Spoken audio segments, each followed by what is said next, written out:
All right. Can you guys hear me all right? Is this working? Is this thing on? Is this happening?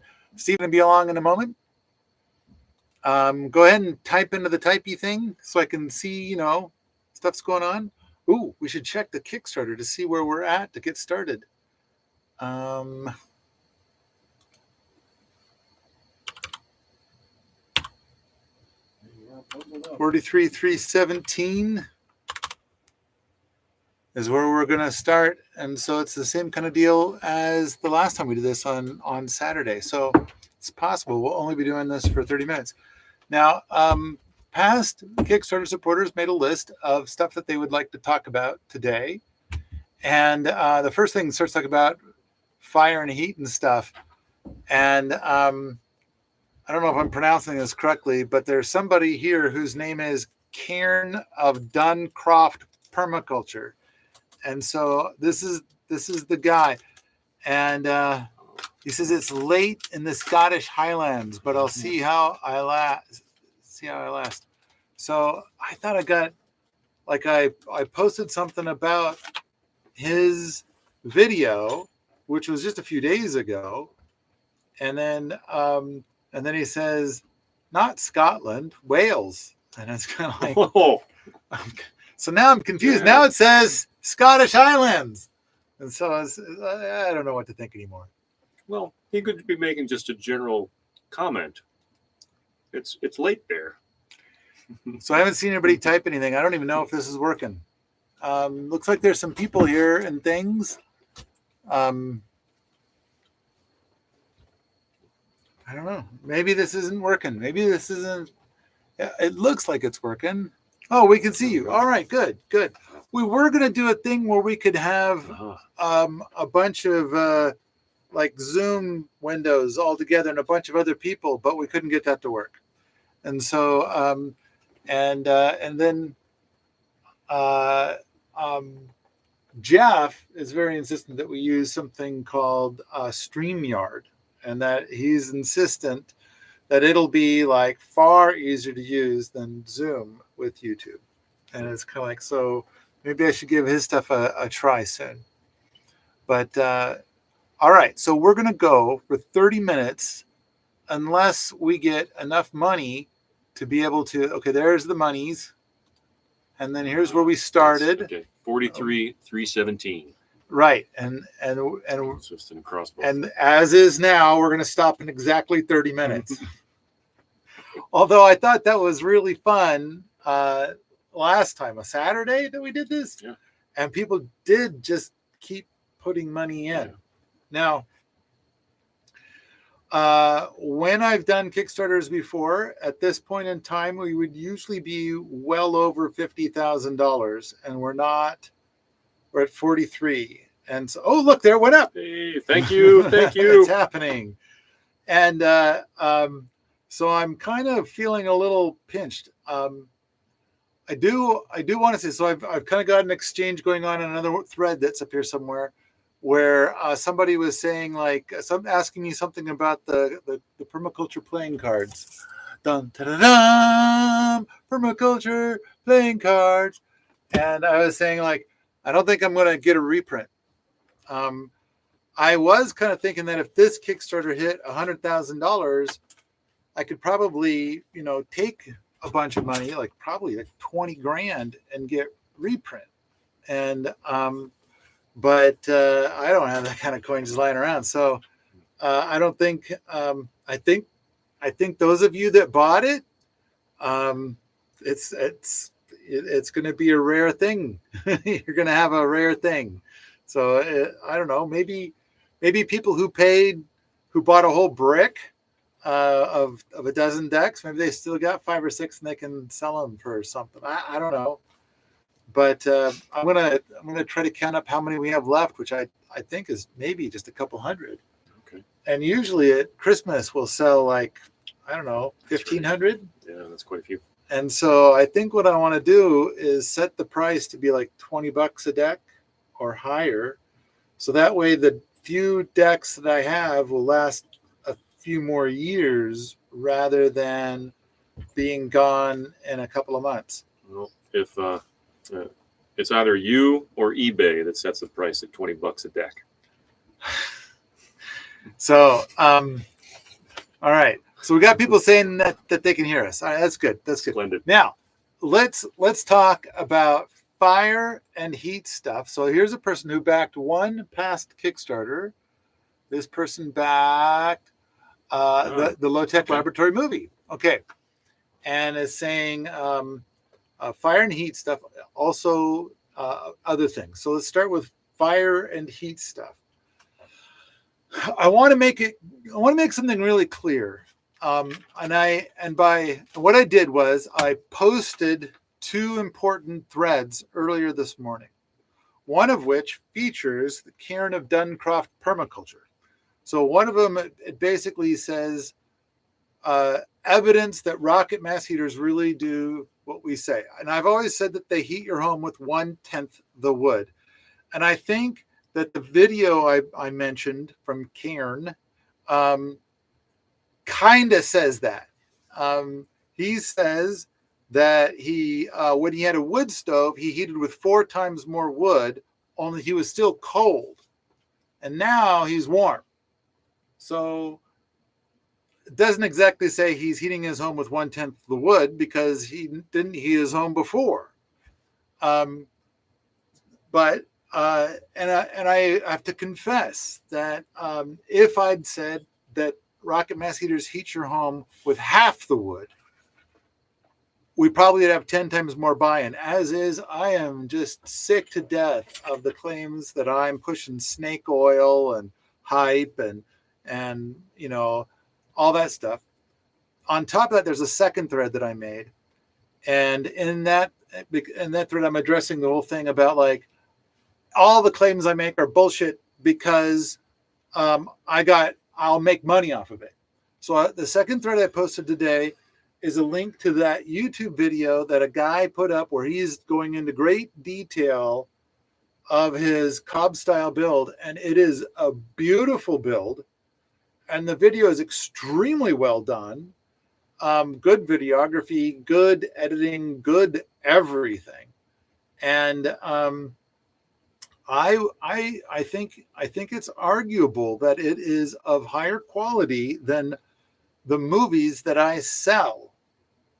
And I've made it publicly available. I've made it publicly available before because it's good and it's talking about rock. So basically what I am doing is I am eliminating my ability to make money off of rocket mass heater stuff. And so then the next thing I do is I present the infographic. And I think that it took us 10 months to make this infographic, and I think we did an excellent job. I think it's an excellent product. Is anybody who's here right now and has access to our chat, can you verify that you've looked at it? Does it look good? I think it's amazing. The data cells, each data cell is deeply researched.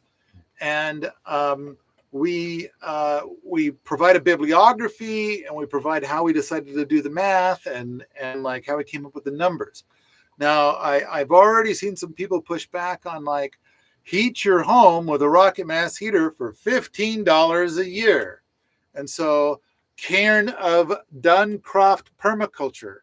How much money do you spend per year heating your home, motherfucker? I mean, we're going to spend more because we're trying to heat like a 20 dozen buildings, a dozen different buildings, and it's like, so we're actually putting work into going and getting wood. But if we were to just harvest the sticks that fell off the trees here, or the bits of wood from the wood shop from projects, then I think that if we were to calculate up how much we spent on chainsaws or bar and chain lube or whatever else. But if it's just this one building, I think $15 might be saying too much. So that's true. I think so. When people are like, that's just fucking ridiculous, Nobody can possibly do that. I think we are doing possible. it easy. It's more than possible, but I want it. And so Kieran of Duncroft Permaculture still hasn't replied, and it's like I'd like maybe he's typing up a big thing or something. But are there any other people in the chatty chat that currently have a rocket mass heater? Because I kind of feel like the whole thing about saying that's impossible is the words of somebody who's never fucking even seen one. So, okay, here's Uncle Mud. Yeah, Mud, I wish we could get you in on this side, but you have to be sitting right here. $100 per year to heat my crappy double wide in Ohio with rocket heaters and industrial waste wood. I mean, I kind of feel like now don't you have some shitty wood just outside your house too, but you're like too lazy to go get it? Maybe I shouldn't say that. All right. So I don't know. So even today, there's some stuff about fire and heat and stuff, and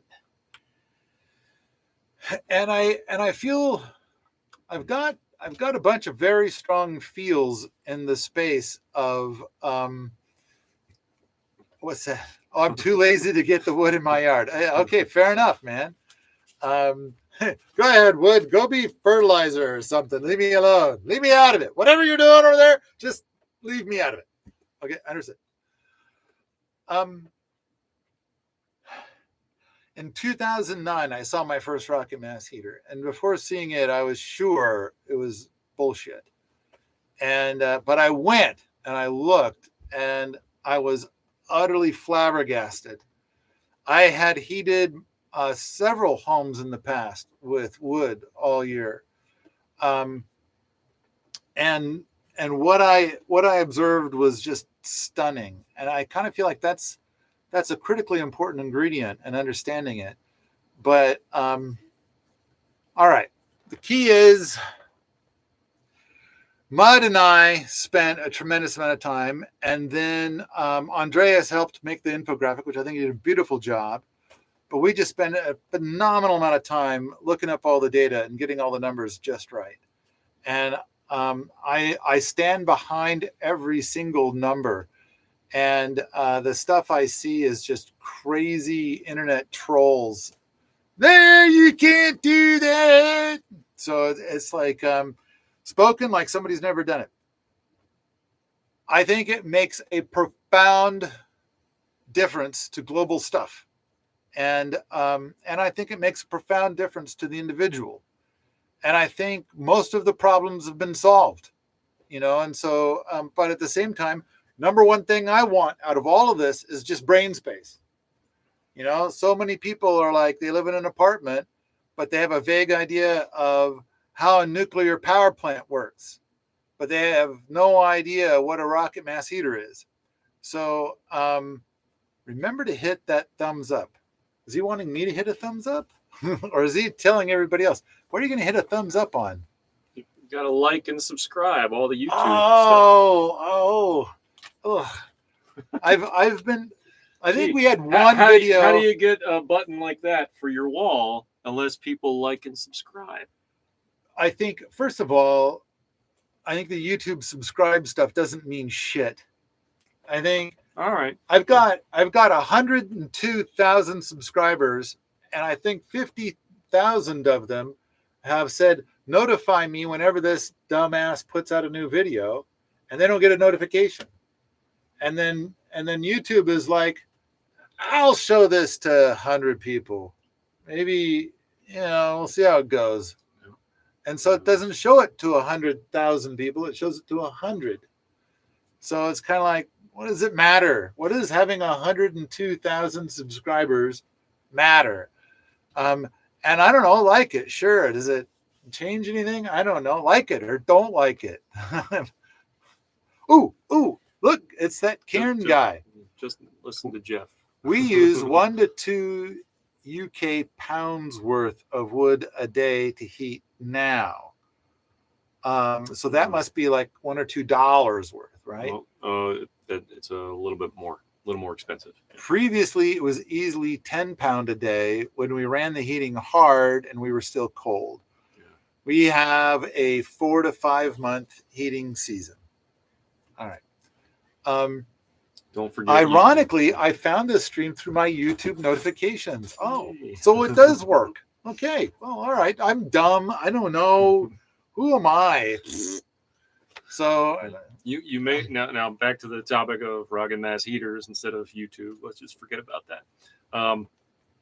Talk about optimization. What are some of the ways that you are able to substantiate the idea of a tenth of the wood for somebody? For somebody, like how does it do it? Yeah. Okay. Or what are some of the things that you have done that have worked for this double wide here in Montana to optimize the system and cut down on the amount of wood that is used to heat it over the winter? Okay, so a rocket mass heater in general, rather than putting it in a box and then you extract the heat immediately, so that your fire never really gets much over 1,000 degrees. With a rocket mass heater, we put it in an insulated box first, and we run it through an insulated tube, the riser, which, by the way, I wonder if there's anybody here who has read the riser book. So, even I haven't done that. Mud and I put out that riser book. I think it's really good. I think it really conveys a lot of super important information, even though it's a subset of our future book. And so, and it's like $10 as an ebook. It's out there on Permies. All right. The key is that we put the fire in an insulated firebox, and then we're burning the smoke and the grease. Oh, look, we got $2. Do this more often so I can send you more money.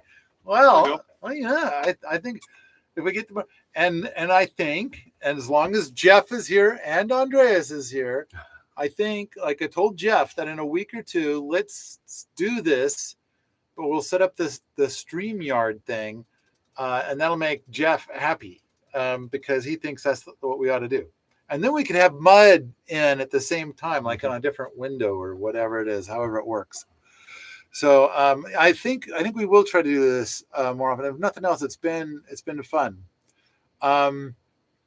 Would you consider live streaming podcasts? Well, in a way, I did do that. I was for a while doing what I called the Permaculture Smackdown, and I was doing it with my Patreon people that are my podcast Patreon peeps, and I would send out a link to them, and I'd get like 6 people who would then do the recording session with me, and I thought that went pretty good. So maybe we could do something like that, but but with Jeff's trick and the tie into YouTube, and that could be pretty fun. And so then if you're a person who supports my Patreon, which, by the way, this is going to be a lean winter. And so we're going to have to come up with some ideas on how to come up with cash flow to keep everything going. Because the Kickstarter isn't doing nearly as well as I had hoped. And so I've kind of bet the farm that the Kickstarter would do much better than this. Mm-hmm. So, he says, I don't do Patriot. I think he tried to type Patreon and something. Darn autocorrect. Yeah.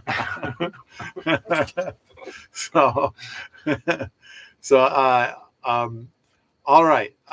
So the question from somebody who backed one of the past Kickstarters is, winter's coming, talk about fire and heat stuff. For this Kickstarter, we're doing an hour-long movie, which is all about 3 builds that we did last fall. And so one of them was the 7-inch batch box that's down inside the wood shop, which I believe is the 4th rocket mass heater that we've had in there. And that's right. It's been either the purchased versions like the Chimera. So I think the Liberator in there as well? The Liberator was in there for a bit. That's what we took out. And while the Liberator is very good, and I want to say lots of good things about the Liberator, and I think I have in the Free Heat movie. Um, um, it was like when we go in there, um, no one's had a fire in there for like 5 days, and it's the middle of winter and it's really cold. It would take the Liberator all day to get up to a temperature that's still kind of cold, because it's just it's a small 4-inch system. And we start our work day, and we'll be building stuff and want to use the tools right away. So the advantage of the batch box or any rocket mass heater is that barrel that starts shooting out rays of radiant heat right away. So if you go into the workshop and you start the fire in the batch box, then you can put your hands up right on that barrel, and you'll be warmed up. And we'll be down there at 8:30 in the morning, and it's 4 degrees Fahrenheit outside. And you definitely want to have, some heat on your hands if you're assembling tools or repairing something in the shop, for sure. I think that within in less than an hour, that space is warm enough to work in. Yeah. And again, you put your hands right up against the barrel. Now, I wasn't around when the Liberator was being used. It had already been switched out for a batch box. Okay. So I hadn't had a chance to experience that. But rocket mass heater, that barrel right on the top is a huge help first thing in the morning. So we did 3 builds last fall, and that was one to build this 7-inch batch box rocket mass heater in the wood shop. And then the second build is that we put in, I think, the 5th rocket mass heater into the red cabin. And so that one had the Gamera in it. Again, really good. But when it's a cabin, which you allow to go cold, then it's like it takes the Gamera, which is a small system, a long time to heat that space up. And so what we wanted was the ability to heat it up quickly and then hold that heat. And so it's different than the shop. The wood shop is heated up quickly, but we don't need to hold any heat. But with the cabin, we want to heat it up quickly and we want it to hold the heat. So now the red cabin, that one, that's a 6-inch J tube. And I think that one gets heated up in about 45 minutes. In the red cabin? In the red cabin. Mm-hmm. Yeah. And then the only thing about it that has been a little dodgy has been that it doesn't seem to hold that, like the mass isn't heated up yet. By the cabin will be warm, but the mass isn't heated up yet. So we're putting a cob hat on it, and we'll have more tests soon. So, and then third build is in the library. We overhauled the rocket mass heater in the library. So it's the same rocket mass heater, but we made a bunch of changes to it. So that's going to be at the $1 level of the current Kickstarter. Now, this kind of brings up another interesting idea. And I just put out a poor man's poll for people who backed past Kickstarters and the secret inner circle forum about an idea about a new Kickstarter.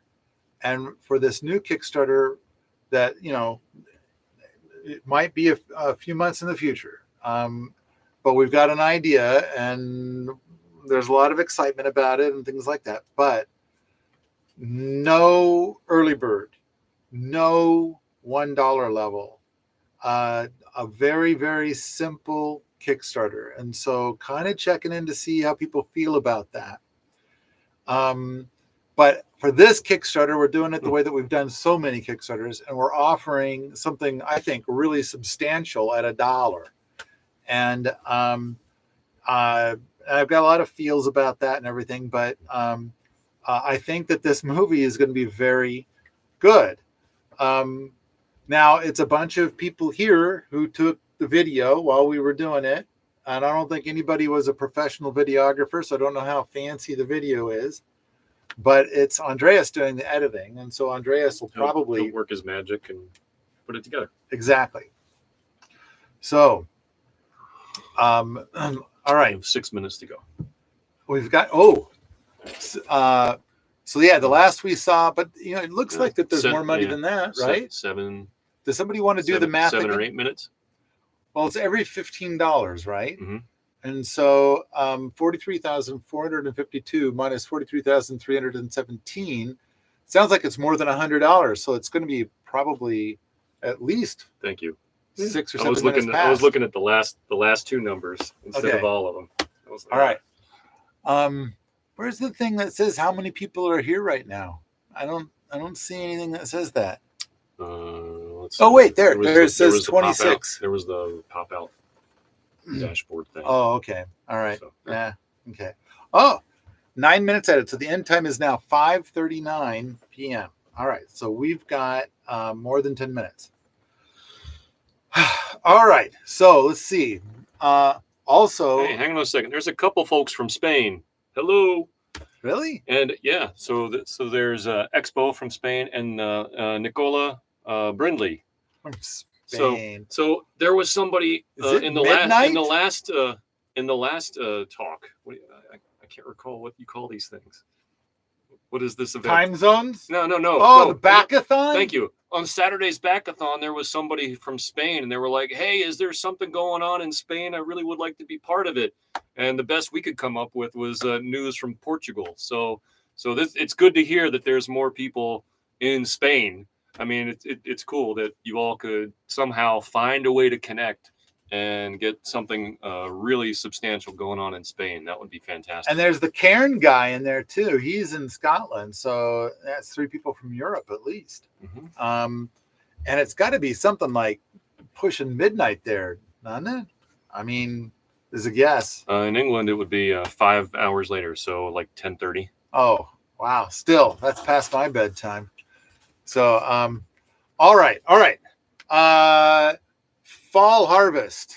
So seems every fall harvest I have to scramble to prep for storing food. Any easy, lazy tips on how to store preserved food would be great. Yes, I have a suggestion that is an awesome suggestion on how to store food. And it's so easy. It's the easiest. I don't know how it could be any easier than sunchokes. And so maybe what you want to do is to get some bamboo stakes or something and stick them where your sunchokes are and put a bright colored label on them. And then... So Paul is giving us a new project for here. And then when you're describing this. And when it's like January and you're like, I'm hungry. What have I got to eat? You could go out to that patch and dig up your sunchokes and then bring them inside and eat them. They are awesome. They preserve themselves. It's like, so you want easy? It really doesn't get much easier than that. Now, if anybody's got anything that's that easy or easier, I think you should type it into the chatty chat and then let's see it. But I kind of feel like I mean, some people talk about venison or chickens or eggs, those kinds of things. Those are going to be pretty easy. At least with eggs, there's not as much crud on the egg to get off. There's usually possibly a little.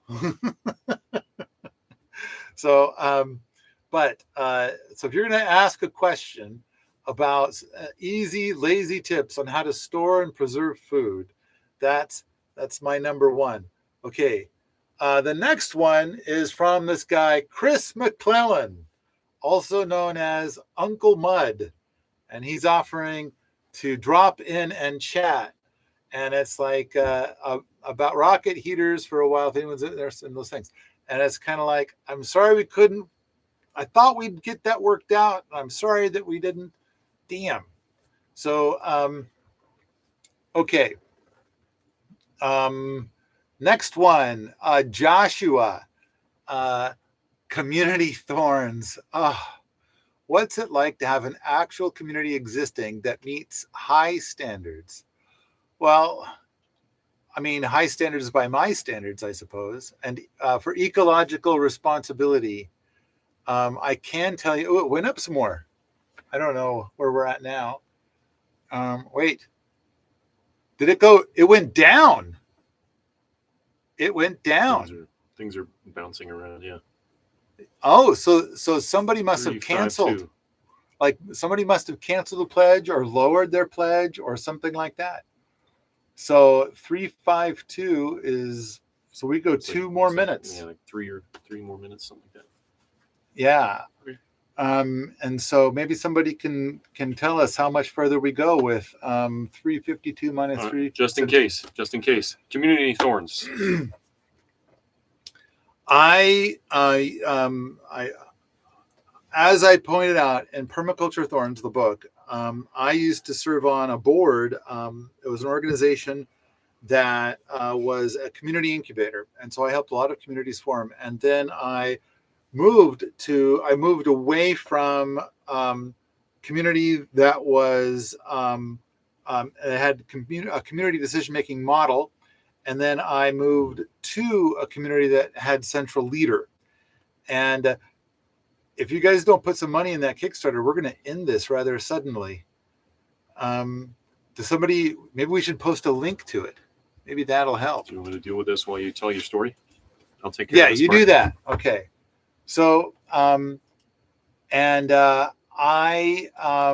they were like, they build themselves as a permaculture eco village. And then they told me all this stuff that I'd be allowed to do, and all this, all this loveliness and goodness that, and I asked specific questions. Or can I build hugelkultur? Yes. Can I raise hogs? Yes. Chickens? Yes. And so, all right, so I moved in, and I had to pay rent every month to be there, but I was going to do all my projects. And after I was getting to the point where I stayed there through the winter, and then spring was there, and it's time to start my projects. No. So,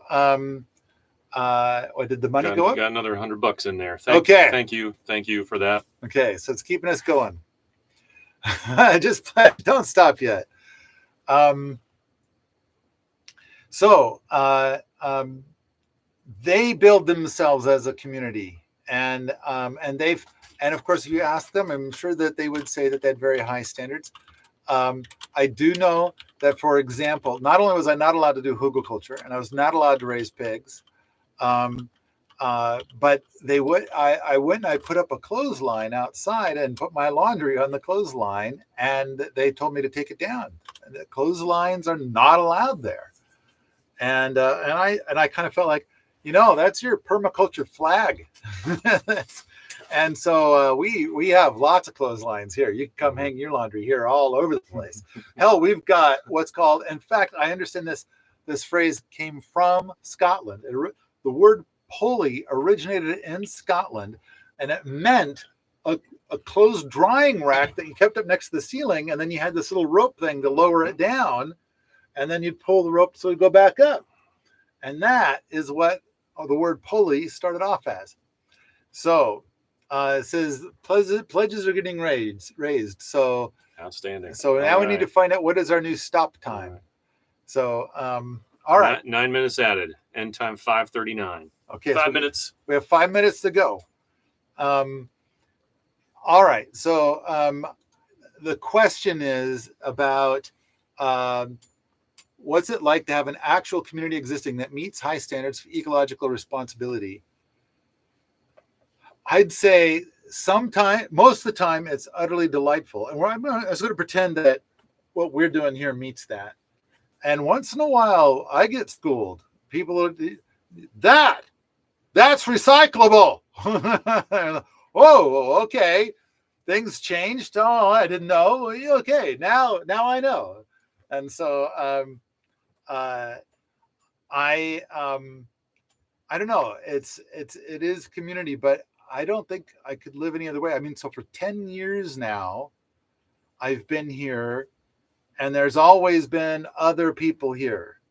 And I'd say we average, for all those 10 years, probably more in the beginning, less now, but averaged a dozen. And so there'd be a dozen people here. And you really can tell on Taco Tuesday. And so Now, Opalin's here. Opalin, now we had that third recycle bucket. That was the Opalin bucket. Now, is it still the Opalin bucket? Should I be putting small jars in there? Or, are we not doing that anymore? Or is this a bad time to do that? So, yes, okay. I didn't know that. Okay. We'll get back to it. We'll pretend like we never stopped with metal lids. Okay, you betcha. We'll do that. Okay. How are we doing on time? Is it time? We have like 3 or 4 minutes. Okay. All right. Of course, the Permaculture Thorns book is a full-ass book. I mean, someday I should flesh it out. And I asked the people that are the past Kickstarter backers about whether I should finish that book. And there was a lot of support to finish that book. And so I'll add it to my to-do list. Although I got to say that Andreas has an idea for a new Kickstarter, and only the people in the Secret Inner Circle forum know what it is. And so we might do that one next. But other than that, it might be a long time until our next Kickstarter, because when we have a Kickstarter that gets $100,000, it accelerates everything that we do. And with everything getting slowed down, it's going to be slower and harder. And so, yes, raise my pledge. So okay. It'll probably update on your screen in a moment. Okay. All right. Hit the refresh button there. Okay. Yay! Thank you. So we go to 5:41 now. So we got 4 more minutes to go. 43,552. All right. You gotta pull this one back up again so I can see what that guy's questions were. Thanks, Rudy. Thanks for sticking around. Go into some more detail about some of the threads in the Inside Community podcast. So I got interviewed on the Federation for Intentional Community. They have a podcast. Are there threads there? Like, are people? Or maybe it was just like some of the topics that you brought up or mentioned during the. They had some very direct questions, and I went in a bunch of interesting directions. But I can't remember what all I said. I had a good time. I had fun. I was very nervous about that podcast because they do community decision making, and they have community designs where you would have equity, and we do not do equity, and we have central leader designs. And so I felt like, are you sure you want to do a podcast with me? Because it might only make people upset. And this was just a short time ago, wasn't it? Yeah, this is a few weeks ago that it came out. It was like a couple of months ago that we recorded. A lot of these podcasts, you record it, and then like 2 months later, it comes out. And so, but I recorded it, and so, all right, we go to 5:45 Mountain Time. Thanks, Andreas. So we have 7 more minutes. All right. I think I probably did enough I did the most I could do about thorns for now. And musings on how terra preta was made. And so we're talking about biochar. Was made. How, like the history of it, like how it was made 100 years ago. I don't understand that. How about this? Have there been any questions in the chatty chat? Like, so I talked about a bunch of different stuff. Did anybody bring anything up? I see Skip on there. I'm not sure what they're saying on Skip. Do they have a question about Skip? So the phrase skills to inherit property seems very presumptive, I think. That's true. And yeah, okay. Oh, look. All right, yeah, the phrase skills to inherit property, they seem to get really defensive. The guy in Scotland is saying that it's past midnight. It's past midnight. Okay. Yeah. Right. No, you're right. It is. And it's like I don't know, is all my Rocket Mass Heater stuff and Better World book and the Skip book, are all those gonna get to be things that people actually like it goes bigger, long, like 20 years after I'm dead? But you're right. The Skip stuff, it is that way. It does put people off their feed. At the same time, that's how it all started. It all started with Mike calling me and saying, I need somebody worthy to will my land to. And on top of that, he wasn't the first guy who did that. He was, before Mike, I think there's like 24 different people that had property and they were looking for somebody worthy to will it to, if I could just name somebody. And some of them offered it to me when I was looking for land, but I opted out because it was like, no, I want to be in Montana near Missoula. And they were offering me stuff that was outside of it. Oh, Opeland says, I've had 2 Otesses reach out to me. Way to go, Opeland. Are you gonna so Opeland is real close to PEP 2, and it sounds like these 2 Otesses couldn't wait for her to hit PEP 2. And so it sounds so are either of those opportunities of interest to you? So part of me kind of thinks like the options that most people have right now are kind of like, when you're done with high school, there's 2 options. Option 1, get a fucking job. Option 2, go to college so you can get a fucking job that pays better, but you got to pay back your college stuff. There you go. That's it. Pick. And I kind of feel like we are offering an authentic third option, which is to skip the job part and go directly to retirement. So yeah, it is off-putting. It's as off-putting as saying you can heat your home with 1/10 the wood. And damn it, I just feel like this stuff is so important, and so I do it. And I guess it ends up sounding crazy. And what can I say? And then, of course, when you tell them skills to inherit property, has anybody inherited property yet? Anybody? Even one person? No. So Open, hurry up and do that, will ya?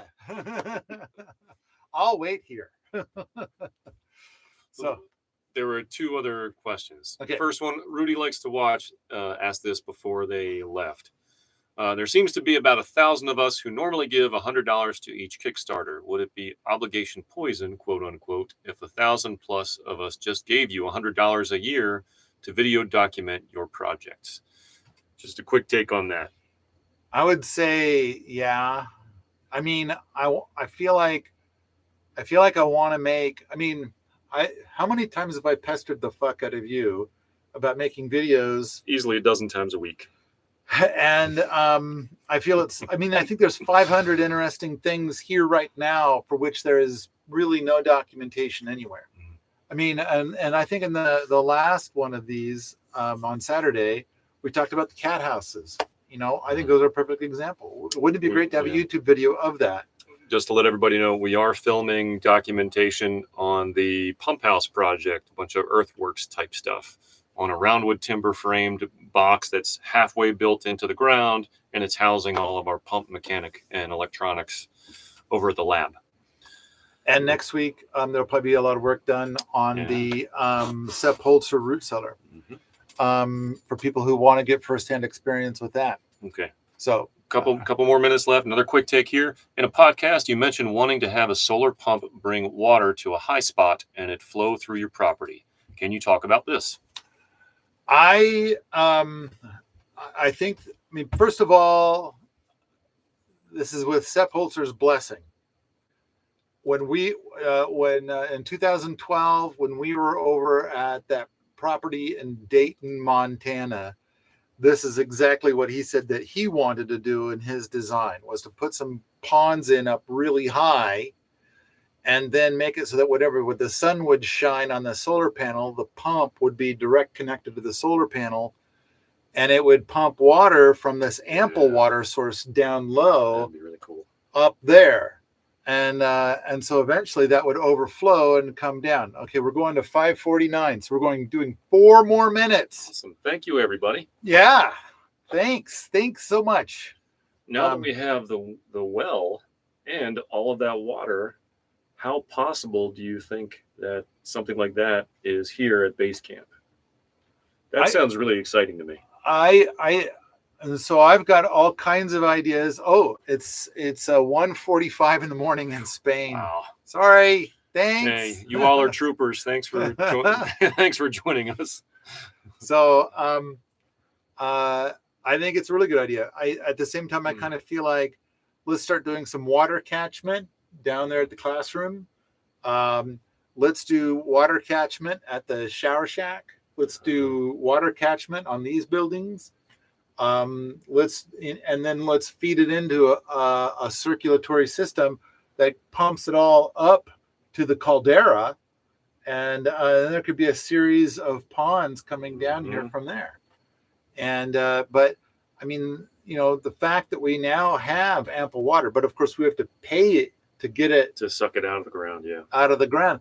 But hell, we could even come up with something that's like a 1/4-inch line or a 1/2-inch line, and we hook up to just power during the summer to just pump water up even at night, just for funsies.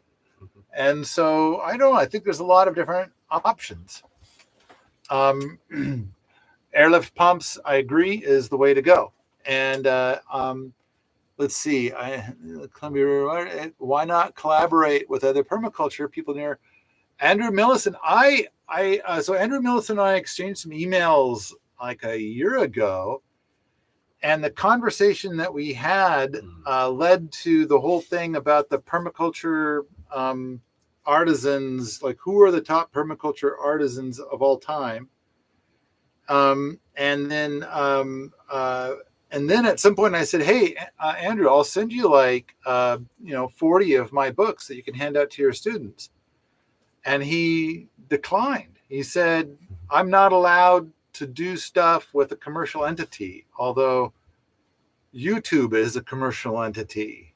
So I don't know. He's with the University of Oregon. Mm-hmm. So maybe he just doesn't like my shit, and that was the best excuse he could come up with. So, all right. How are we doing on time? There's 5:49 out there, so we have 1 more minute, I think, unless we see an update down here. Hello, Cindy. That's okay. Chances are we'll be able to post this stream after it's all done. Yeah, I think it posts itself. Cool. So yeah, I love the idea of doing stuff with Andrew Millison, and I offered to send him a box full of books at my cost, and he declined. I don't know. In some circles, the name Paul Wheaton means Shitty McShitterson. So it's like, I don't know. But I think his question for me is something like, why isn't David Holmgren in the permaculture playing cards? And I said something like, each of the people, because the permaculture playing cards has, I think, like 9 people, maybe, I can't remember for sure. But each of the people that are listed, each have, I want to talk about their accomplishments, Willie Smith's Greening Deserts, and what would you say about David Holmgren? I'm not sure. But anyway, he was like, no, he's like, clearly he's probably the most famous guy. He's more famous than any of those other guys in there. So, all right, let's ask Google Trends. Google Trends says no. And it's like, okay, well, let's do a poll. And the poll came back and said no. And so I think David Holmgren has done a lot of cool stuff. But at the same time, I don't know. I can only put so many cards in a deck. And so something's got to give. All right. It says 43607. I'm not sure when was the last time. So if we look over here, see, 43607. So if you click over here, we'll see what our end time is. 5:49. Go ahead and hit the refresh on this. Yep. And it's like, this could be it, folks. We might be done. We're done. We got to go. Thanks, everybody. Bye.